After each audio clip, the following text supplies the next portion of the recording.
கிட்டத்தட்ட 50 ஆடு வெட்டி 5000 சாப்பாடு போட்டு ஒரு ஊரே கொண்டாடுற மாதிரி ஒரு திருவிழா மக்கா.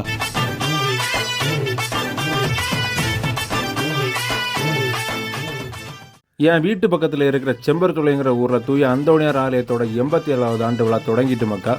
எல்லா வருஷமும் பார்த்தீங்கன்னா ஆடு வெட்டி சமப்பந்தி விருந்து போடுவாங்க. அதே மாதிரி தான் இந்த வருஷம் ஆடு வெட்டி சமப்பந்தி விருந்து போட்டிருக்காங்க மக்கா.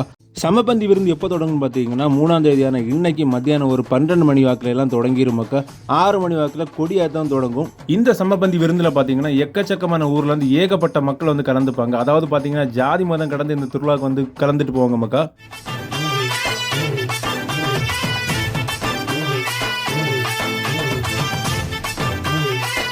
ஸோ மக்களை நீங்களும் இந்த திருவிழாவுக்கு வரணும்னு நினச்சிங்கன்னா கன்னியாகுமரி டிஸ்ட்ரிக்டில் இருக்கிற அழகிய மண்டபங்கிற ஊரில் வந்துட்டு செம்பருத்தூளை போகிற பஸ்ஸுன்னு கேட்டால் போதும் எல்லாரும் சொல்லுவாங்க. ஸோ மக்களை நீங்களும் இந்த திருவிழாவில் கலந்துக்கோங்க. தூய அந்தோணியாரோட ஆசீர்வாதத்தை பெற்றுக்கோங்க. இன்னொரு வீடியோவில் பார்க்கலாம். பாய்.